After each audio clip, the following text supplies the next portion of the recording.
Here we go. Okay, we are all set. All right, so welcome everybody. Sherry Butters, I'm the manager with the Jackson Collaborative Network. This is our second quarterly meeting. It may not feel like the second because when we held the first one, we called it something different. So some of you might have joined us back in December for our update meeting. And so since then, we've refined our understanding of what these are and how often they need to happen. So we will be holding these kinds of meetings quarterly. And the purpose and intent of these meetings is really designed to help you, our partners, come together, get updates, kind of get a feel for what's happening in the network, but also provide an opportunity to share information with you, help you get connected with each other, and just support our relationship building as well. So this is part of our continuous communication system within the network, where we're helping to share information among and between members that helps our collective impact efforts. So on that note, I'm going to go ahead and just cover a few logistics and then go through the agenda for today. So everyone, as you entered the meeting, you are muted. Feel free to unmute if you have questions or want to engage in discussion. Also use the chat. Alexa and a few of the other team members are going to be paying attention to the chat. They might respond directly to you in the chat, or they might even, we might hold that for later if it comes up later in the meeting. We do have some opportunities where we're going to use some online tools today. A few polling options. We're going to have you rate some things. So if you're able to connect via computer or smartphone, that would be super helpful. But you can also just type in the chat when we get to those things if you're not able to use the tools. So. All right. Well, while we're getting started here, we'd love to have you put your name and email and organization, if it's applicable, in the chat area. That way we can just make sure we keep track of who joined us today, and we can also make sure that you get the slides and any follow-up materials. So if you're able to do that, just name, email, and organization if that applies. We'd love to see who's here. All right, so I'm going to move forward and run through our agenda real quick. And I had a pretty slide for that. Look at that. So here you go. Name, organization, and email. Thank you. All right. So today we're going to kick things off by just having folks share their systems change superpower. So Alexa's got a little activity for us where we'll have some fun. And then we're going to talk about where we're headed together, which is really just, you know, what are our goals as a network, and what's happening to help us get there. So what are the pieces and parts of our model that are currently in place? What are those things we're working toward? And where are those all designed to get us to as a collective group of community partners? Then we've got some new stuff for you. Amy and Sarah have been working really, really hard to design some new things, and going to launch some of that today. And that will really help us start tackling some systems issues together, which is really exciting. And then we'll talk about what's next, what's coming up next, and where to go for information and how to stay connected. So that will likely fill up our time. Here is our team. Wanted to just make sure many of you, actually, I think all of you on the call with us today have met all of us, or at least virtually. But here's the team. We're all going to be supporting different parts of today's meeting. But feel free to reach out to any of us if you have any questions or need information in follow-up to the meeting today. We have a slide at the end with all of our contact information. And they will introduce themselves as they go throughout the meeting and in their content pieces. So I'm going to jog ahead here. And thank you everyone for putting in your name and emails. All right, so Alexa, I'm going to turn it over to you. And I need to just quickly switch screens here. So give me 1 second. Okay. Great. So thanks, Sherry. My name is Alexa Burgai, and I am the Data and Information Specialist for the Jackson Collaborative Network. And in my role, I'm really here to ensure that all partners have the data that they need in order to drive action and accountability on shared goals and priorities through our network. And I also serve as the project manager for the collaborative community assessment. So to kick off this virtual meeting today, we're just going to do a quick activity. We are all here because we're passionate about systems change, and we're all looking to address those root causes that are really barriers to residents within our community. And so that leads us to, what's your systems change superpower? And I know some of you are sitting there saying, no idea what that means. And it's really anything that's going to help us drive systems change forward and even start or continue those conversations. So it could be anything from like relationship building, the fact that you like having those deeper conversations, or even like myself, I really like getting to the root of the problem. I am a huge data person, as you could tell. And so that's very near and dear to my heart. So in the chat, there will be a link to Menti, which you see on the screen here. And this is where you can enter what you think your systems change superpower is. And we'll be able to see everyone's answers live. And I think that'll be super cool. I do want to mention that these are anonymous. So please feel free to be as open and honest as you feel comfortable with. Thank you, Sarah, for putting that in the chat. Oops. Get that off my screen. Want to participate, and it just jumped right up there. Okay. Alexa, can we type in more than one at a time, or how does that work? Yes, so you could, whatever you're comfortable with, you can do one at a time and then go back into Menti, or you could just kind of list them out however you see fit. Ooh, Equity Warrior, I love that one.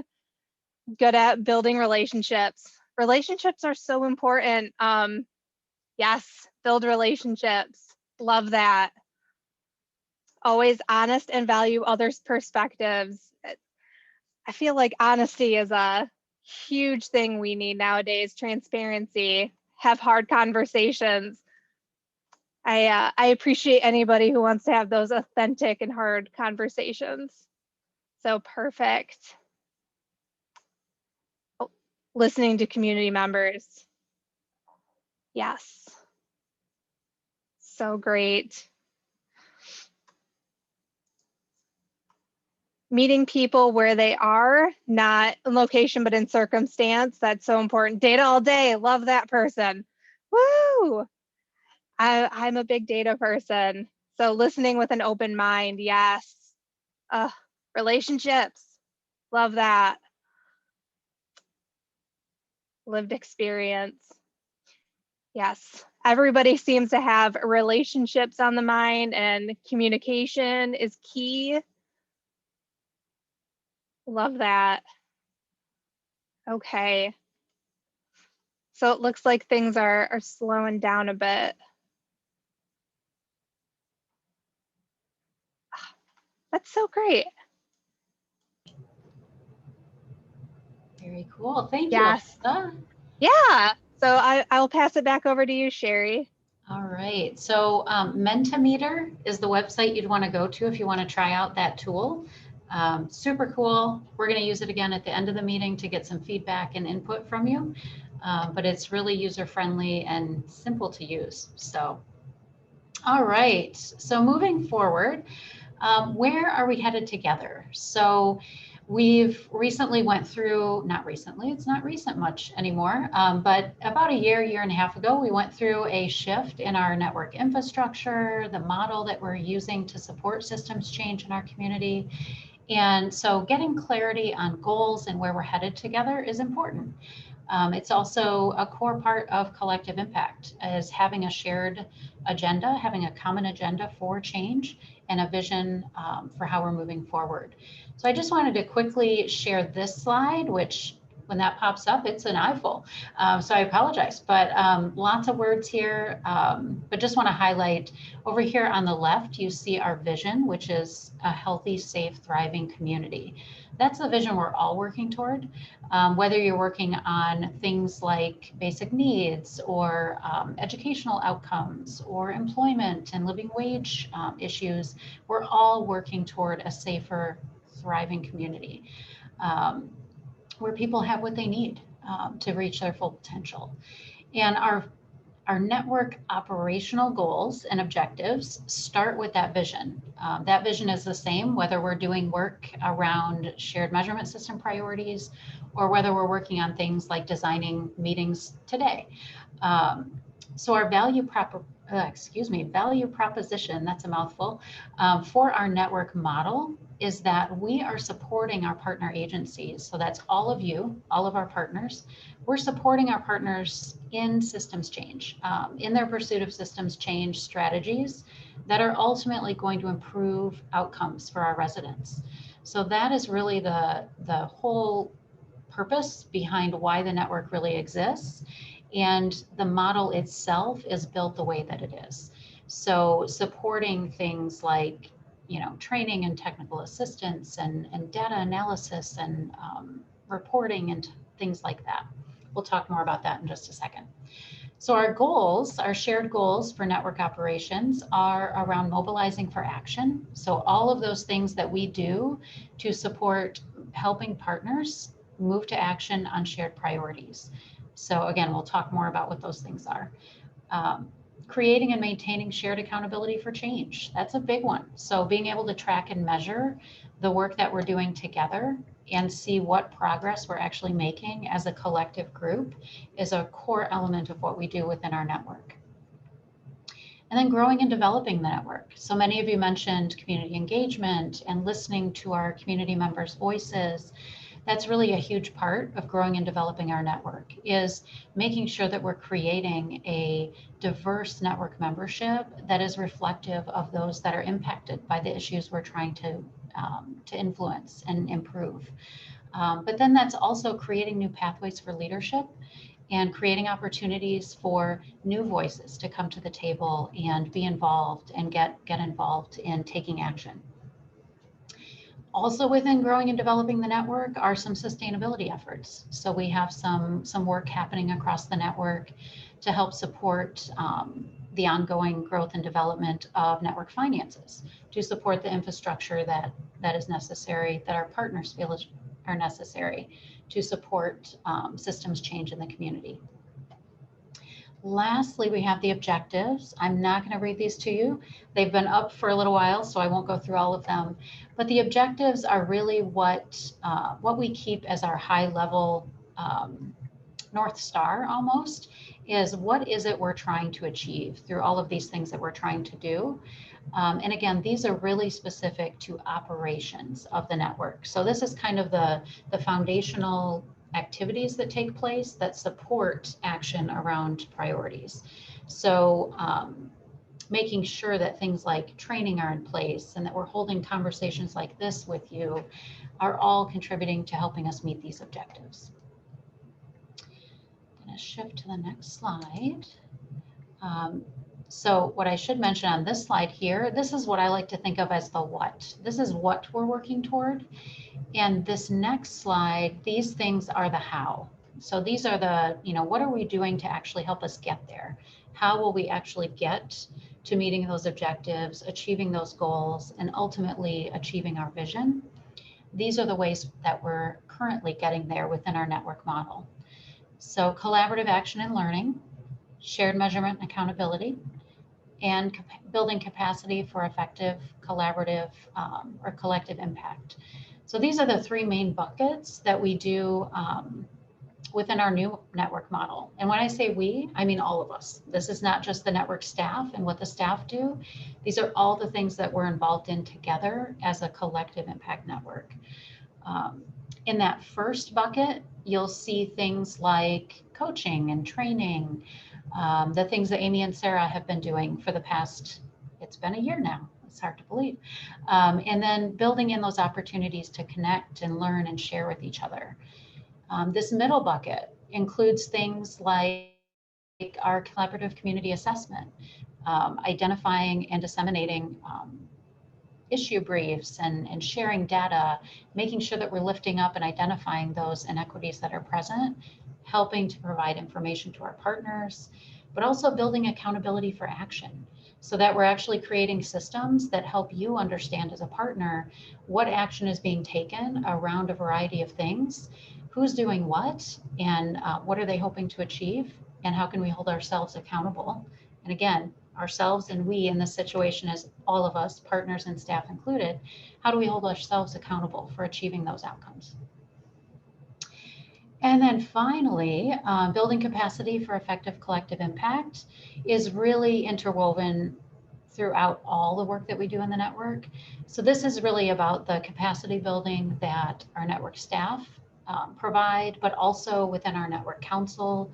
It's really the infrastructure of the network and how we actually support growth and ability to engage and take action on systems change issues. So this is it in a nutshell. And I also know it's not the first time that we've covered it, so I don't want to take up all our time today digging into this. So I would encourage everyone, if you have any questions about either of the slides I've just went through, please feel free to put some questions in the chat or get with me afterwards, and I'm happy to do more of an in-depth walkthrough with you. But today was just meant to be a quick glance and get to more exciting stuff. So I am going to turn it over to Tracy, who's going to talk through some of the things that are in place that are helping us support action and alignment and helping us support continuous communication across all of our partners. So Tracy. Hi, everyone. So as Sherry kind of pointed out, that continuous communication is really important to the network. And this slide is kind of created to show all of the different network tools that we have available to get our messaging across. We have things like the network news, the network newsletter. This is sent out 2 times a month and includes general information and updates, links to tools and resources, and information about upcoming events. We also try to include links for you to register for the events as well. There's the network website, which includes general information about the network, and it provides public access to network content and events. If you haven't visited it lately, we've done a little bit of tweaking and added some more things to it. So it's jacksoncollaborativenetwork.org. We have the network Facebook page. For those of you who are on social media, this page is designed to support general information sharing. The content includes posts about upcoming network offerings, network-related news, and updates from network members and partners. We share research, reports, articles from trusted sources. We have the quarterly meeting, like this one. So this, is meant to give us an opportunity to share information on network activity, share systems change and bright spots from our partners, to provide everyone the opportunity to connect and provide us with feedback. Basically help us understand the core network content, like our vision, value proposition, values, shared measurement system, framework, things like that. As Sherry noted, this offering launched in December, and we've received a lot of positive feedback from our participants. So we have established a couple of dates for the 3rd quarter and the 4th quarter of this year that those dates will be shared later on in this presentation. So everyone can save those dates. The last thing that we have on here is the Network Information Hub. This is a place for network partners to access things like meeting materials, information from partner action plans, and it also has a library of tools and resources. You can also get a list of network contacts. We're going to go ahead and move on. Another thing that we have is networking and opportunities to establish connections. Networking and relationship building is important for our partners, so we have a number of opportunities that exist. A newer offering that we have up here is the Network Happy Hour / Coffee Hour. This is something that our consultants, Amy and Sarah, are excited to kick off in June. And I believe they're going to talk about it a little bit more later in the presentation, but I think this is a great place to bring our members together and give them that opportunity to connect and discuss things that kind of bind them together. We have network orientation sessions, which are basically for our newer members to just get general information on on the network and get the opportunity to connect with others. Quarterly network meetings, like we said before. And something else that is new and exciting is our systems change profiles. Another thing from our consultants that's going to be covered a little bit later in this meeting. We also have a number of learning opportunities. We hold monthly learning convenings. What these are structured events that are designed to educate attendees on the concepts and frameworks that support successful collective impact in systems change work. Learning convenings may also include like highlights of member and partner systems change efforts as examples to support our collaborative learning. We have individualized one-on-one coaching, which comes from our consultants. And these sessions are offered to help our partners actively engage in and lead systems change efforts in alignment with our shared measurement system and goals and priorities. This coaching can also include individualized training, action planning support, problem solving, and ongoing consultation to support successful implementation of systems that are aligning with our shared measurement system goals and priorities. We have a systems change toolbox, which is on our website, which contains just general information on core knowledge areas for all of our networks and partners. And it's just an easy way to be able to access it. We have a YouTube channel, which contains videos of trainings and learning convenings that provide just easy access to content. You know, there are times where we just aren't able to attend certain meetings or events. And so what we do is we video the live stream and then go ahead and post it on our YouTube channel. So it gives everyone the ability to go ahead and see them at their convenience. We have monthly collaborative conversations, which are basically designed to bring network partners together to engage in a number of topics that are specific to systems change efforts. These conversations are really a great opportunity for people to come together, and it's a very informal session, and it's something that's really driven by the membership on what's going to be talked about, and it's really a nice organic way for people to get together and, you know, share information, ideas, and just collaborate. We have bright spots, which are basically highlighting successful efforts by our members to bring collaboration into their systems change efforts. Sorry about this. I'm having some technical difficulties here. And data dives, which is something that we are going to go into a little more later. Apologies. And I am off here. Sorry, do you want me to pick up? Yeah, please. Okay. I'm having some technical difficulties here. No problem. Apologies. So I was responding to a message, so I'm not sure where you left off, but the bright spot piece. Bright spots, yeah. Okay. So bright spots happen in a variety of ways. So this is something that's integrated into some of our coaching and technical assistance. So some of not in person, some of our virtual offerings that you've participated in sometimes include these bright spots. These bright spots would also be featured in our e-newsletter. We will be looking for opportunities to post those types of articles and features through our website and featuring on Facebook page and things like that as well. So look for more of those things to roll out. But those are really designed to lift up the work of our partners, you know, focusing on what are the efforts that are happening throughout the community that are having an impact on the priorities that we're trying to make a difference on together. So that's an opportunity to share and learn, and you know, sometimes learning from others is so much more powerful than just attending a training. So we try and lift up those bright spots. And then data dives is something new. So we're currently wrapping up our collaborative community assessment phone survey. And part of that process is also gathering a lot of data and making sense of it to identify a variety of things. Where are the inequities that are present in our community?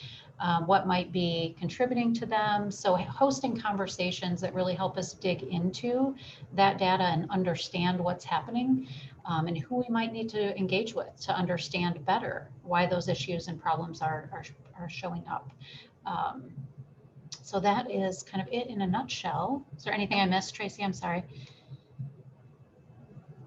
No, I think we're good. Thank you. Okay, no problem. It's a lot of content to cover. So before we move on, I just wanted to mention, I know we had a little bit of interaction around the in the chat around the e-newsletter. I will say, just from a communication standpoint, making sure that you're keeping an eye on the website, that you're liking our Facebook page, taking time to look at the e-newsletter. Those are the ways that we're going to be able to get information out to you about a variety of things. So those three things are probably the most high on my list. If you aren't getting those things or aren't engaged with those things, you likely are going to feel disconnected, because we don't necessarily have the in-person opportunities like we have in the past, just given our current circumstances. So rely on the things that land in your inbox, but also take a look at the website every now and then, watch the Facebook page, and you can always reach out to one of us as well. So, all right. And I know that was a lot of talking at you, and that's not typically how we like to do these things. So feel free, if there's any questions or comments, feedback, feel free to drop those in the chat and we'll work those in as needed. Maisha, I'm glad you're back. I'm sorry about the internet issues. The good news is there will be a recording and we'll be able to share it back with you. So, all right. So here's the exciting stuff. I feel like there should be drum roll, a little bit of excitement. Maybe there's some, confetti coming down out of the. So I'm going to turn it over to Sarah, who's going to tell us more about our affinity groups. And this is the what's new stuff, if you didn't remember from the agenda when we talked about it. So take it, Sarah. Hello, everyone. I am Sarah Williams, and I am a Jackson Collaborative Network collaborative consultant.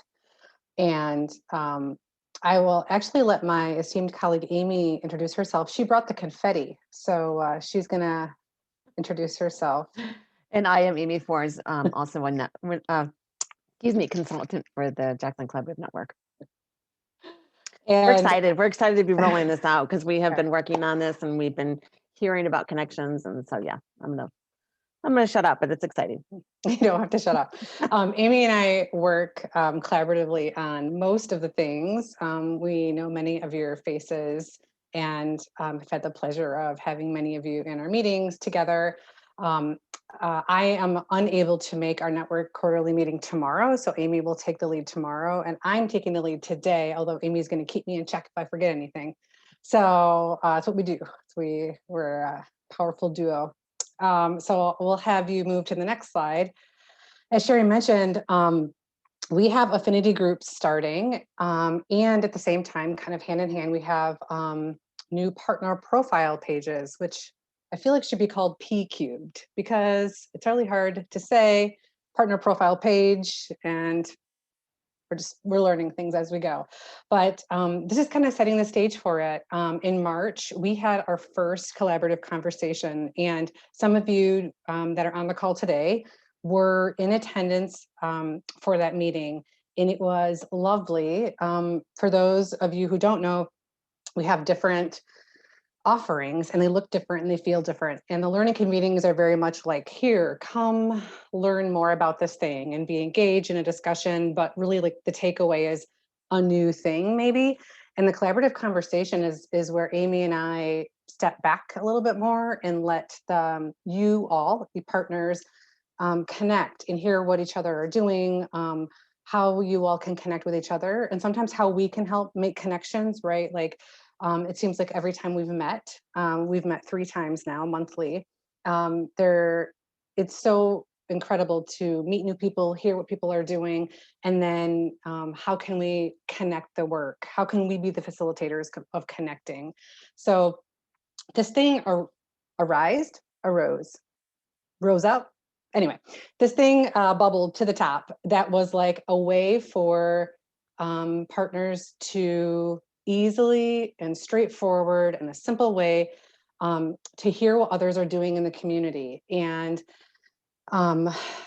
we had been talking about it for a while, but we weren't sure like what it could be or what it could look like, or how do we do this and what platform do we use? And so with the help of our lovely database person, Megan, we have found a way and have started building this list. And so if we move to the next page or slide, this is our partner profile page. And this is a screenshot.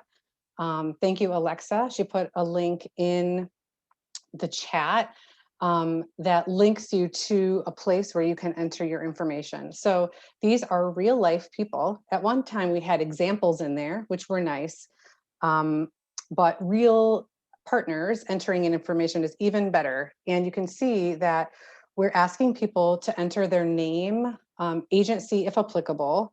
Actually, when you go in to enter information, you just enter your name, your email, a couple sentences about the work you're doing in the community.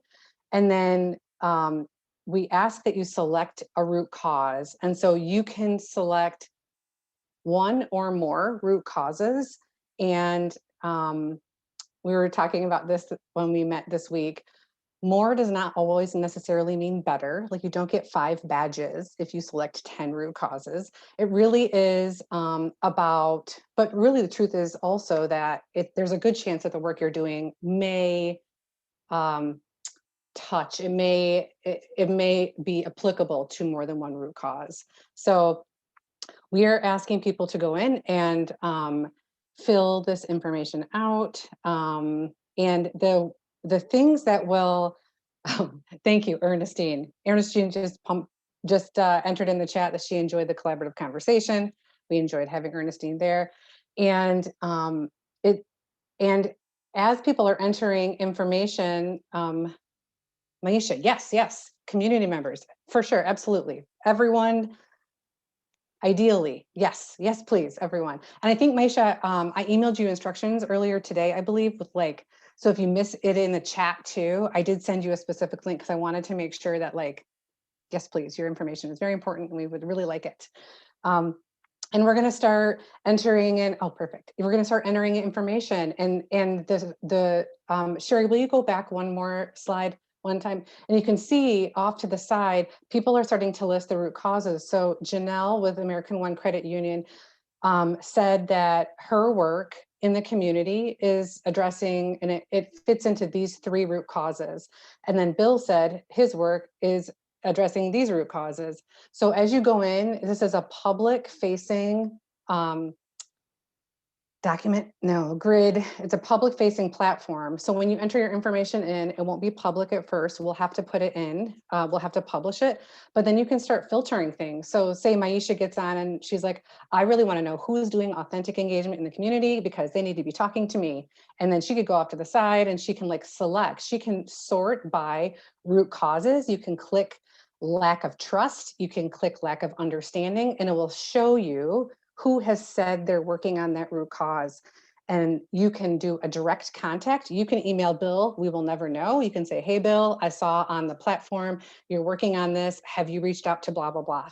Or you can say, you can email us, hey, Sarah or Amy, I see that Bill said this thing. Do you know this? And we can help be a facilitator as well. But we're really excited because this feels like a thing. And it is also something that so many partners have said that they want a space. They want a thing where people they want a quick, I want to know what you're doing.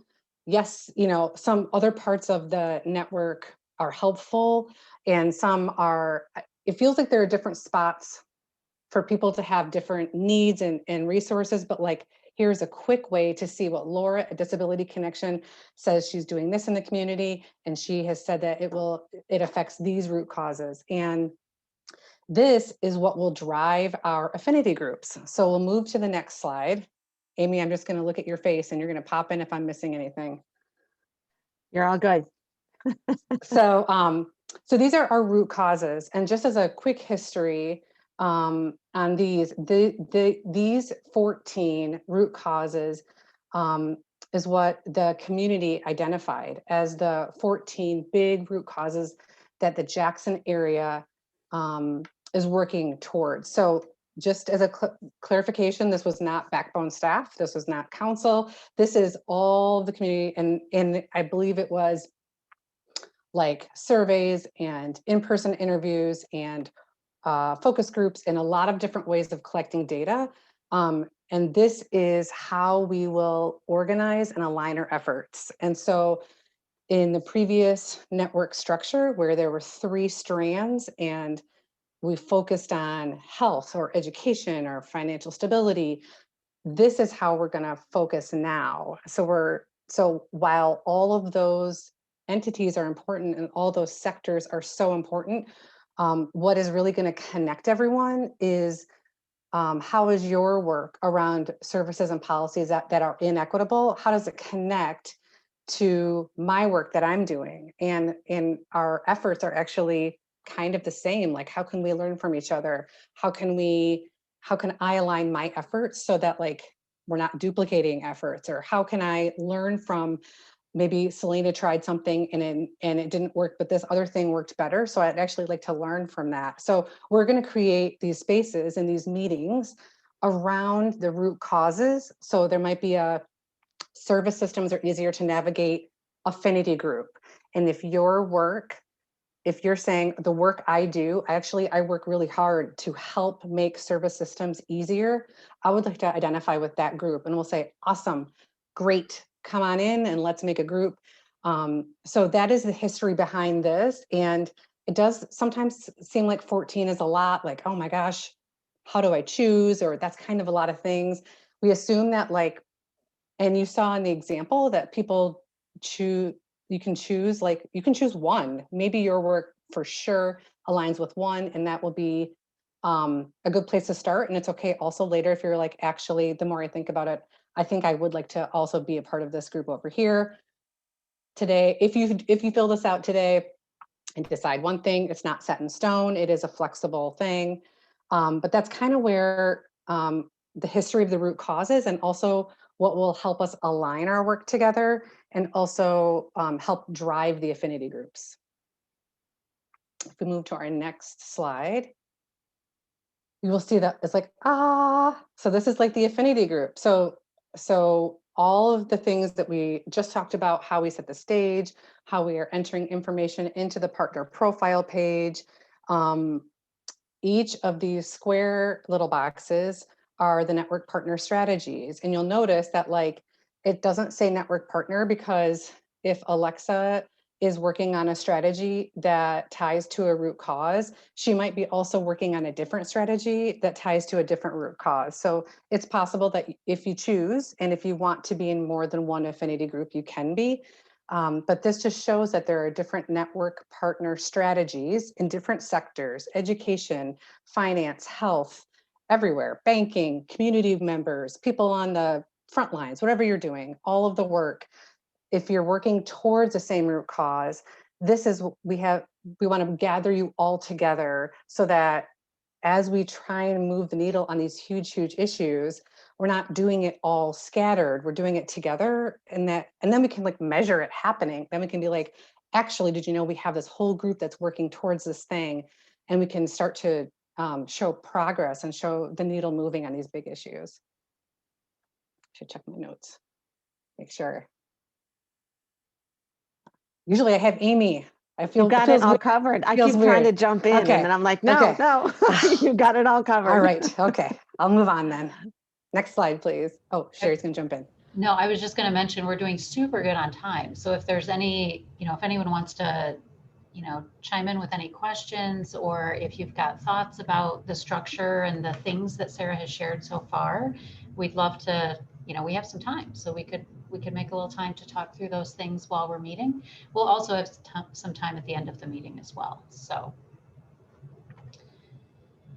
I don't see anything. This is actually Maisha. I do have a question, and I missed a little bit of what what was said, I had to log in on my phone because my computer was just not working for me today. I think I got booted out probably 10 times. And so now that I'm back, when you get in a affinity group because you're working on a specific root cause, I guess I'm concerned that folks might get, that I could possibly get stuck on just this one root cause.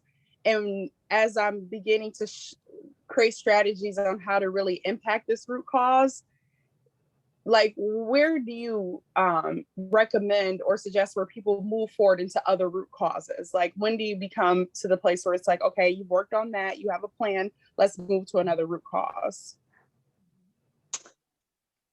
Well, I want to make sure I understand your question correctly too, because I do think that I'm trying to think. So if you are one network partner and you have a strategy, and say, for example, you're working on improving trust between providers, then you would have, because in the systems change model, all of the strategies will be what you're working on in your organizations, right? But together you're moving the needle around this root cause.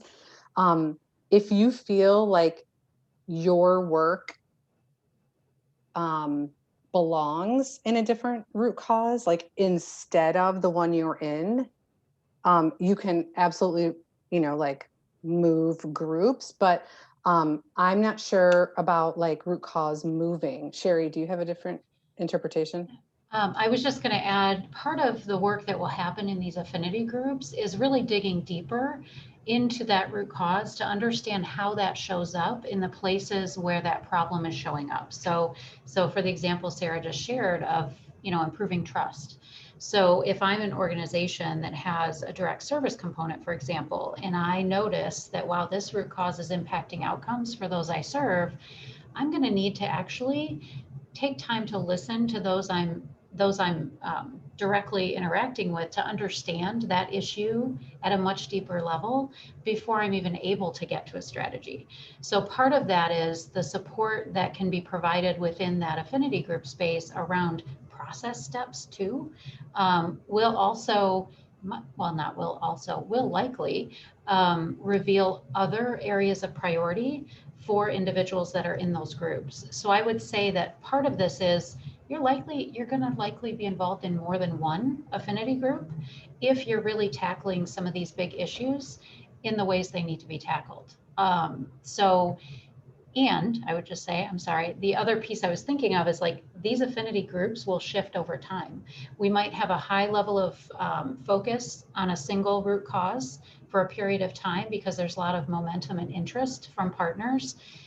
So that might lift up as something we need to shine more light on and give more time and energy to, because it's most valuable for you as partners in that moment. Work might get underway and we might actually shift to another area. So it's not static, I guess, is maybe something I would add to what Sarah shared, is that it is constantly changing. It won't be static, and it will probably deepen over time. You might start somewhere and realize as you dig deeper, you actually need to be in more than one place, or you might get what you need from one of the affinity groups. I'm going to jump in too and just remind folks that we're not doing 14 affinity groups right off the bat. So as it starts up, it will, the partners in our network will identify that this is the biggest need right now. It's about trust, or it's about meeting basic needs. So if we find that partners are really, the ones that are jumping in are really working on basic needs, that becomes one of the affinity groups.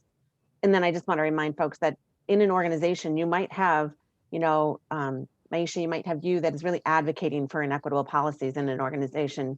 And you might have Selena who's working on meeting basic needs. So you, even from, if you're both working with Partial to Girls, you might be working on different things within that organization. So it is not a one organization per affinity group. It is whoever in your organization is really, I really want to make sure that people know about our services, might jump into that one. We're going to start with a couple, and as things shift, we will, like Sherry said, we will develop different ones, and things might be, moving and shifting. We're going to start with just a couple, but it's perfectly appropriate for multiple folks from the same organization to be working on different things in their realm. And I know You wanna- Bethany. Yeah, I Sorry. was just gonna say, Bethany had her hand up. What, Maisha, does that answer your question, just to wrap up? Yeah, that answered my question. Then I had a new question that was created from the dialect and then was answered also. So yes, I'm good. Awesome, great, thanks. Thanks for being patient, Bethany. I just had a couple questions as I'm trying to wrap my head around this. So one is with creating these profiles. So the decriminalization of poverty group, which used to be an action team under the Financial Stability Network, continues to meet, continues to work on root cause issues and things like that. Would it be appropriate to put a whole like group in here, or is it supposed to be more organization and individually focused? That's my first question. Will you tell me, so I'll claim, will you tell me again, which group is already meeting? Like this continues to meet? It's the decriminalization of poverty group. We actually have a couple of group members in the meeting today. So we've worked on expungement related stuff. We've worked on activities related to the clean slate legislation that passed, that kind of stuff. We've got some other projects that we're working on now. Yeah, so I just didn't know if the whole group should be listed for the, or that's not the intent of what this is. So you're talking about specifically about the partner profile right now, right? Yes. Yes, okay. So that partner profile is each individual partner. So you would enter yourself and your name, we pop in your organization, and then a brief summary of the work you're doing in the community. This is just for this is, and really your lens, right? Like you're quite involved in different groups. And Right. I know sometimes it's hard to like, just give a brief, quick snapshot of what you're doing. But if someone doesn't know you, or if someone were to be like, I'm not familiar with Bethany, but it looks like she's doing this, this, and this in Jackson, in the Jackson area, that would be the partner profile page. It is very, very quick and brief, and intended to, if people have if they want more information, they can reach out to you or to us to help connect. But when it comes to this partner profile page, it really is just trying to get people in to see like, oh, it looks like Bethany is working on these 3 root causes. And also later to that point of actually, maybe you're like, oh, I was wrong about this root cause, I'd like to switch it, or I'm actually working on 7 or whatever. And I think someone maybe put in the chat something similar. You also can say that you're working on 7 root cause issues, but there's no rule that you have to be a part of any affinity group. This is really what you find value in. I think Tracy Fowler put in the chat, if key partners are missing within an affinity group, will they be invited, coerced, told to join the group? I liked the coerced one. Coerced, Yeah, voluntold. Right. Well, because that's like, right. So the answer is no. This is really about, we also realize that we're starting, this is a new thing. And so it's kind of like, it's a little messy and like, let's see if this thing is right. And we're hoping that as people come and as they attend and as you find value and continue to provide feedback to us, the only reason this is developed is because you all thought it, like it's partner led. So if we start to make affinity groups and we hear that like, actually this thing is not helpful, but maybe what about this other thing? Like, that is what we're here to do. We're here to adapt and morph alongside you all. So if I see that Bethany's partner profile says that she's working on 7 affinity groups, but secretly I know, or that she's not a part of all the groups or whatever, they're like, there's nothing, like there's no rules that you have to be a part of any groups.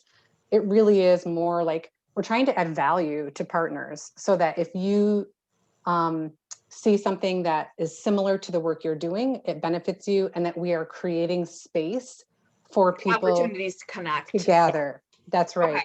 And Bethany, just to touch on that whole kind of group concept. So folks that are working with decriminalization of poverty, you have some folks that are working on like legislative advocacy.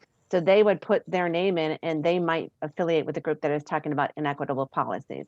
Then you also have some folks that are talking about the expungement fair and trying to connect community members to that. That's probably a different group that they're going to be rallying around to, like, how do we get community members to be more aware of services to you know, that might be as a result of the expungement fair, things like that. So Okay. each individual, even though you're all working over like a root cause, you all are working on different aspects of that. So you would connect to like that, you know, different affinity groups. Okay. And then my second question is, with these affinity groups, is it meant to all be information sharing online? So that's where people are making the connections and then doing the follow-up, or are the affinity groups actually like having meetings where they're sharing? Before we move on to this question, I wanted to add a little something to your previous, just because I think it'll get disconnected if I do it after. So I'm going to hold on to your question. I did want to mention the, like within these root cause affinity groups, like these are really designed to help you as partners. So there's nothing stopping the partners that are involved in those affinity groups from inviting others and from sharing, hey, I'm a part of this thing. You'd really benefit from being a part of this conversation.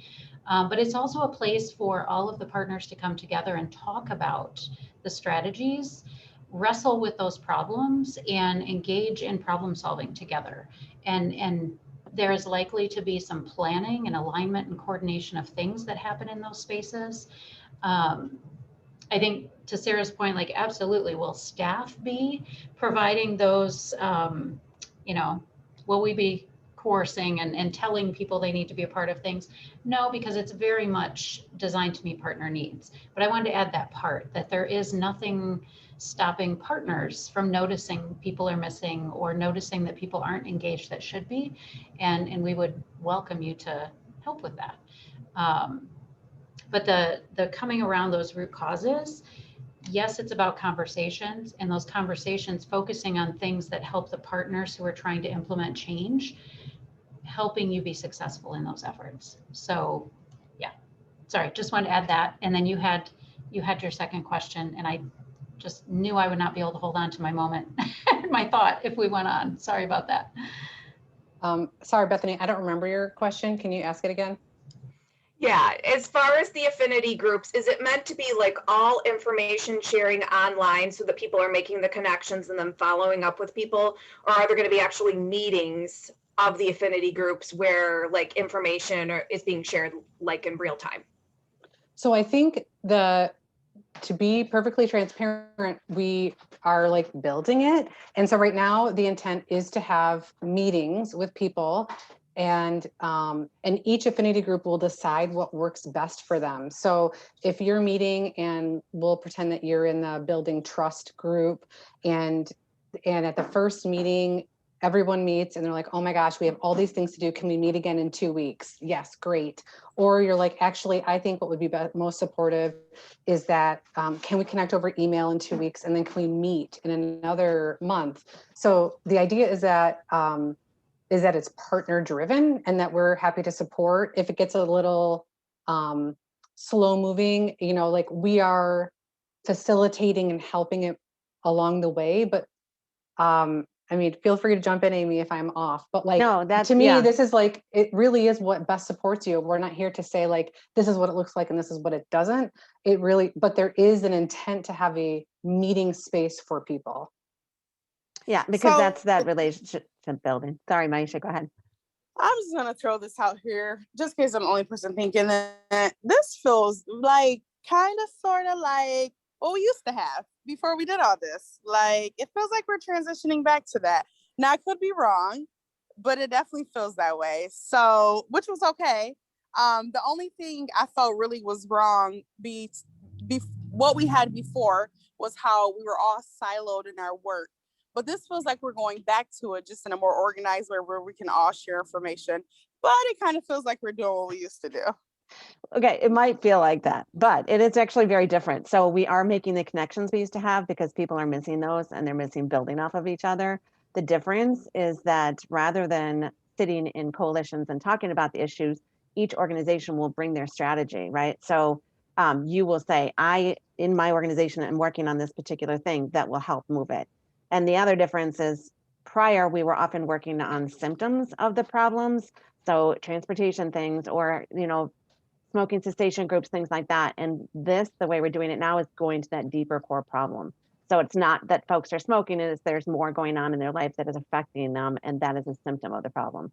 So those are kind of the two differences. Yes, we're bringing the connections back, but we're addressing the deeper issues, and we are pushing the work back to organizations instead of just updates and chit chat about the work, if that makes sense. Honey, that is exactly what I wanted to hear. Well, and I think that's a good lead in. I don't want to, and I will only say this, Maisha, because when you attended our collaborative conversation, I think last month, you had even said like, hey, it might be beneficial if you guys talk a little bit more about the difference between like a root cause or and like a program, or like really help define that and really help us understand. And I think that fits well with the question too that Amy just brought up around because right, like if partners haven't been meeting in a network space regularly for a long time, this could feel similar. And I would hope that the relationships that many of you have with each other would be beneficial to the work that happens.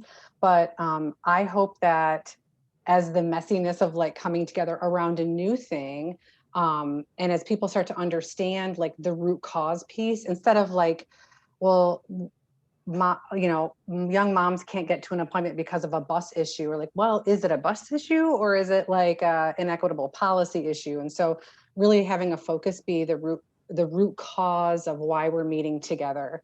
And it's okay, like if it's a little messy at first, truthfully, like we're just doing our best, and we're gonna like try and meet and do this thing, and then we're gonna like be messy together until we like get better,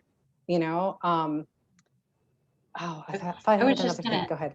I was going to add to what you were saying, Sarah, around the, what's different.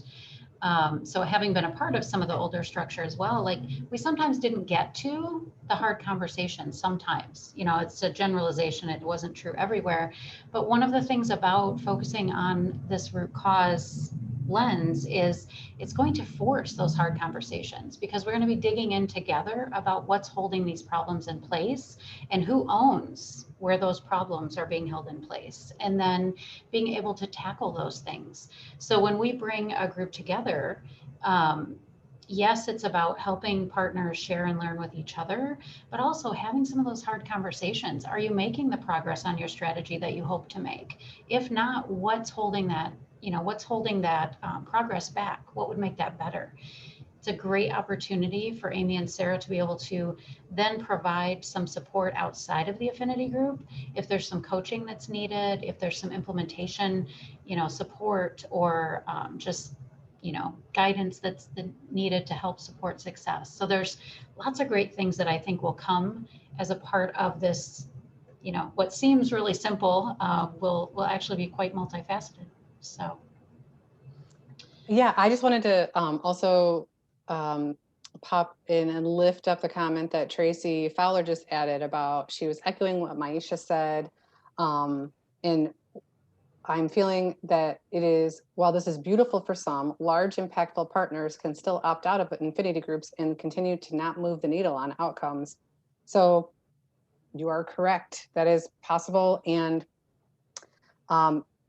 unfortunately, we are like not really in the forcing people business, which is too bad. But I want to hold out hope that, and I do think that with this, like, I feel like there's momentum and there's a thing happening. And as people join and as people enter information into the partner profile, and as root causes bubble to the top and everyone's like talking about what you're working on, and we will never get everyone. I don't know, maybe that's pessimistic, but like we can do our best. And if people decide to not be a part of the group, all we can do is trust that. I think that as we move forward and as there's like, it's more visible, and as there's more things develop and we all adapt to whatever meets your needs, people will decide if they want to join or not. I also think the hard conversations Sherry talked about are going to push some of the larger organizations to adapting. once we're identifying those deeper issues and those serious barriers our community is encountering, they're going to have to make changes. They're going to have to realize that the folks are encountering this barrier not because they can't catch the bus, but because there are a lot more things going on with policies and practices. And once those come to the surface and people really dig deep into like, what are the true things, I think larger organizations are going to have to start making adjustments. But we can't do the status quo because we can't keep working on the symptoms and, you know, talking about the problems without really kind of digging into the deeper things. So. Yeah, and I think so I might add to that if I could. Mm-hmm. So I think something that might be helpful, and while I'm well aware that we're not in the arm twisting business, and you know the council is also not in the arm twisting business, I understand that, but it might be nice over time as these affinity groups are formed, that there's a report out at council that says, and I don't want to word it as a report card because that's not what I mean at all. Public shaming, is that what you mean, Tracy? Public display of this, a public display at council, which says these organizations have, and I don't know how you want to word that, if it's joined affinity groups or are working on these specific root causes, some public awareness in council of executives who may be sitting at the table who do not have staff participating in affinity groups and are comfortable sitting in council knowing their organizations aren't working to move the needle. So I don't know if it makes sense, but. No, I think that's a good point, Tracy, of is this something to consider for the council member partnership agreement, that there's a certain level of expected engagement in this new space, because I think that's a great conversation to have as part of the council. I think where I was going with your question was a different place, because I was thinking the council is only 31 people and we have 400 to 500 people throughout our network. So I was going immediately toward how do we build accountability for engaging in change efforts in that broader membership. But I love the suggestion of building it into accountability for the council, because you're right, that's kind of that's a place where there is a specific level of engagement that is expected. And so I think it makes sense to further that conversation there. To tag on to what Amy was saying earlier, I was thinking back to the shared measurement and accountability bucket of our work. Part of how we track and report progress is going to include sharing the efforts of all of the partners that are involved in these affinity groups and the work that's happening and how they're contributing to those outcomes. And again, those are not like perfect connect the dot things. Sometimes they're dotted lines. Sometimes they're really, really tenuous threads, but we're going to try and connect those things that we're able to show the sum of these parts is or is not helping us move in this direction. And that helps us have deep conversation as well. Because if we are, let's say, a group of 5 or 6 people who are coming at that problem in a variety of ways, and they've noticed that a significant partner is missing from the table, and despite significant efforts over time to engage that partner remains not engaged. That could then lead to a broader conversation around, partnership and engagement and those types of things. So I think there are elements of accountability that come with our ability to track how partners are engaged, what they're working on, how it's contributing to the outcomes. I think Amy mentioned public shaming. There's a little bit of that, it's a bad term to use, right? But there's a little bit of, we're going to notice when certain partners are missing. And when that particular partner happens to be holding the problem or contributing to that problem still being true, we will have built a group of people who care very deeply about making that be different. Anyway, sorry, I'll move on. It's exciting stuff, though. I'm noting the time. So, Sarah, do we need to move on, or do we still have? Can I ask a quick question, Sherry? Oh, absolutely. So, when you said that there's 400 or 500 network members or whatever, is that primarily from the nonprofit community, or is it much broader than that and includes businesses, government, other kinds of entities? besides the nonprofit community? Oh, absolutely. Yes. Good question. And just an FYI, we can send a link out to the site that Amy and Sarah showed you.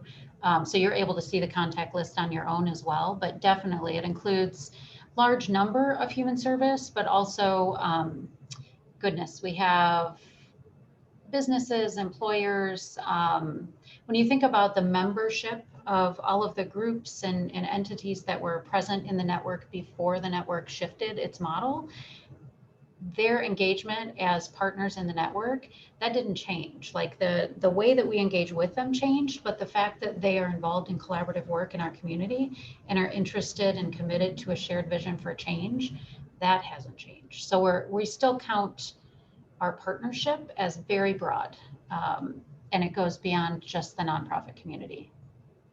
What we're hoping to do in the growing and developing the network is really enhancing those business connections, some of the employer type organizations, and also significantly increasing the engagement with our community members. So those are the three that I think come to mind immediately that we're somewhat light on, not non-existent, but lighter than we would like. Thank you.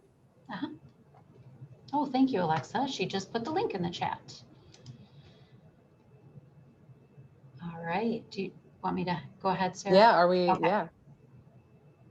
So this is just a quick visual that perhaps many of you have seen, perhaps not, but it just a visual representation of the work we're trying to do together, because one person trying to push a boulder up a hill, trying to make all of the world changes is good intent. But if we can all, as we're all doing this work, if we can gather together around a thing, a similar root cause, we're all carrying little pebbles up, it is manageable and doable and still sweaty and still hard and grunty, but we will make a change together. So we like that image when we talk about collective impact work, and we talk about why this work might feel messy and like unsure, but like gathering together around this common thing. And this common thing will be our root causes, so that we can move the needle in an impactful way.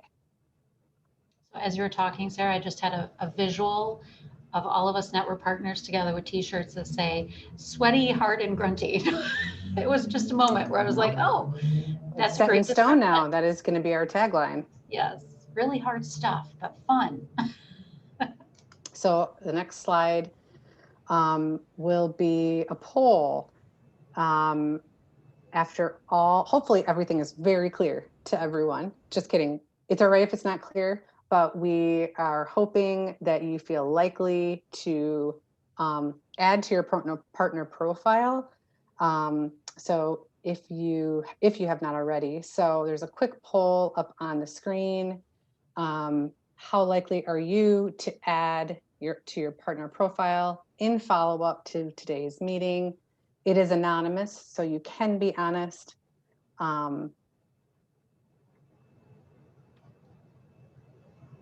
again, Amy and I also serve as very non-judgmental helpers. And so if you are very confused afterwards, or even a little confused, you could say, I am interested in this, but I'm going to need a little help.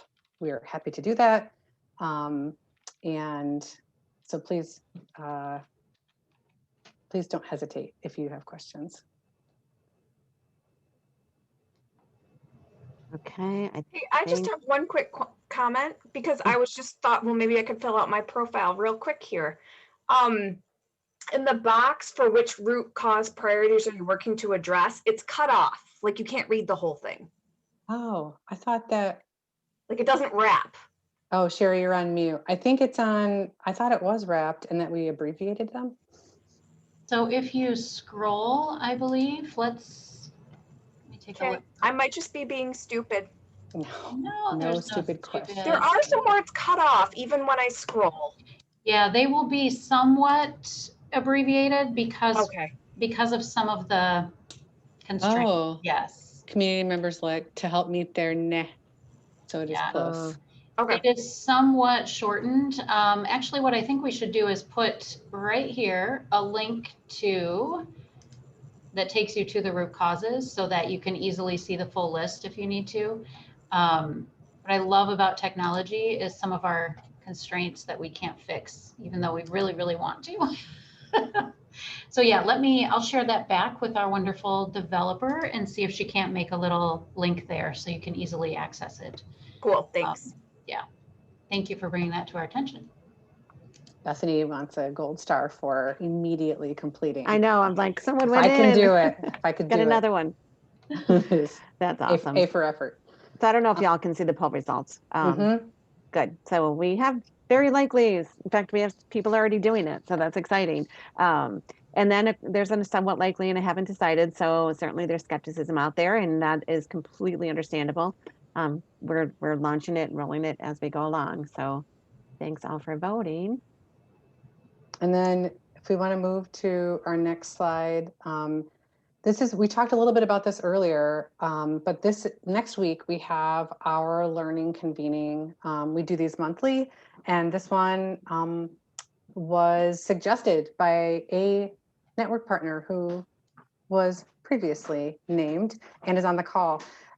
And truthfully, also this really we are really eager to hear what you all are requesting or perhaps will be valuable to you. Sometimes we can make guesses, but we like it better when you say, I'm actually unclear about this thing, or this doesn't make a lot of sense because you haven't explained this well. We like that. So we're going to have learning convening next week, and we're going to talk about what does it mean to be root cause focused. And we're going to talk about how great it is, all of the work that everyone is doing, but really not just addressing the symptoms of a problem, but really getting to the root cause of things and maybe the difference between the two.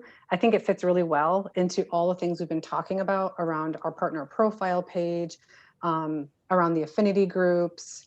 It does feel like this big conglomerate of things that overlap, but I think that it fits. And so we're going to host this next week. Alexa already put a link in the chat. She is quick on the draw, and we would love to see you there. If you have any questions, I'm sure you'll probably get another reminder from us about that. What else? Amy, did I miss anything? No, I think you covered it all. I think there's more events later on in the thing, but no, I think yes, I'm sure. And I'm sure there's lots of questions and we welcome those because as we're moving along, we want to hear from what folks need and what will best benefit you and how we can really make these actionable groups be impactful. So yeah, keep reaching out, emailing, all that kind of thing, because we're happy to hear and learn and grow together. Well, thank you. And, obviously we have just a few minutes left of our time together, but you know how to find us. You will know how to find us shortly because we'll have a contact information slide.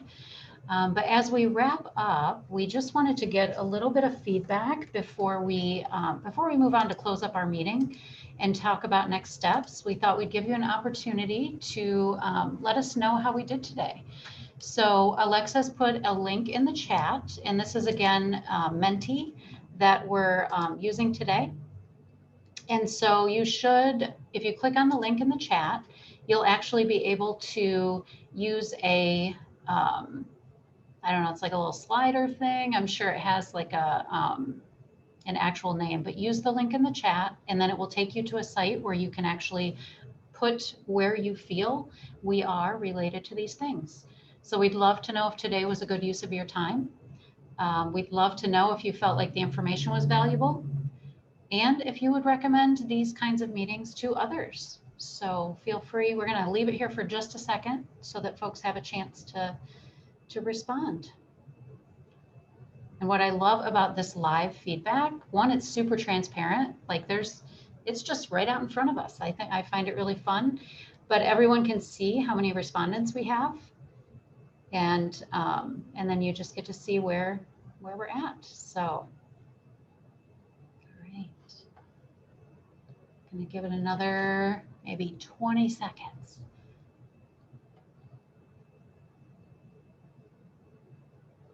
All right, looks like we're good there. I have another slide that I'd like to get your thoughts on. Pay no attention to the things behind the screen here. So this is just designed to get a little bit of feedback from you. Like we said, we want to host these on a quarterly basis. There's also things like an annual convening coming up. So really just wanting some feedback around what kinds of topics and activities you would like to see in meetings like this in the future. So again, you've heard Amy and Sarah share a lot about how we're really designed to meet your needs and adapt as needed. So this is where, do you have the link there, Alexa? You might need to post it again, I'm not sure. Do folks see the next slide on the presentation? Okay, perfect. So this is, feel free to just enter in, and you have that link. So as long as you leave it open on your computer, you can add these thoughts later. You don't have to do it here in the meeting. So, okay.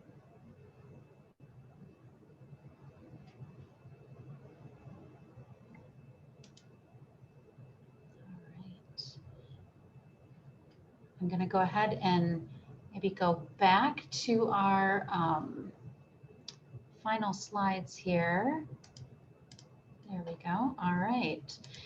So this is really our next steps as far as what are all the things. And Tracy, I think you're up on this one. It kind of follows up the list of things you went through earlier. Oh, did we lose Tracy? Okay, oops. Nope, I'm here. There you are, okay. Sorry about that. Yeah, so this is the beginnings of a calendar that we have pulled all of our events together on. And we hope to also have this information populated on the website. A lot of these different events are actually monthly, such as the learning convenings, the collaborative conversations, coffee connections, things like that. So registration information will be both on the website, and we will be sending information out. You can also get information on the Facebook website. And anything else, Sherry? I was just going to add, so you can see we have a save the date for our annual event. Yes, save the date. So we do have that planned for November. By that time, we'll have our community assessment data back. Alexa will have worked her magic and put together a bunch of reports for us. So we'll be able to dig into that together. But what I wanted to call attention to in this setting today is that we will be looking for 2 to 3 folks from our broader network membership who really want to be a part of that event planning. So it does take a special kind of person to want to handle all the details like that and dig into things like, you know, designing content and facilitation and work, you know, flowing through the meeting. And so if that is your thing, feel free to send me an email or get in touch with me in some way. But you'll see a more formal ask for that later, probably through our e-newsletter and other outlets. But I wanted to make sure to call attention to that. So. All right, and here we are at the end of our meeting. So this is our contact information. You will get the information that you saw today in an email likely from me or from Tracy. You'll get an email with the slides, all the links that we shared with you, so that you can directly go to all the things. So just, you know, keep an eye out for that. I did want to go back and just see if we did have any other feedback. We did not. Okay. Well, in the meeting evaluation, so Alexa did share a SurveyMonkey link. That's our typical meeting evaluation. We would love to hear from you on how this meeting went, whether or not it met your needs, you know, what you liked, what you didn't like, what you'd suggest for next time. So use that SurveyMonkey link to let us know how it's going and how well we're doing in this space or others, if you just want to share some feedback on other things as well. So on that note, I think we are ready to close up, I'm going to just leave up our contact information so you can, grab that if you need to.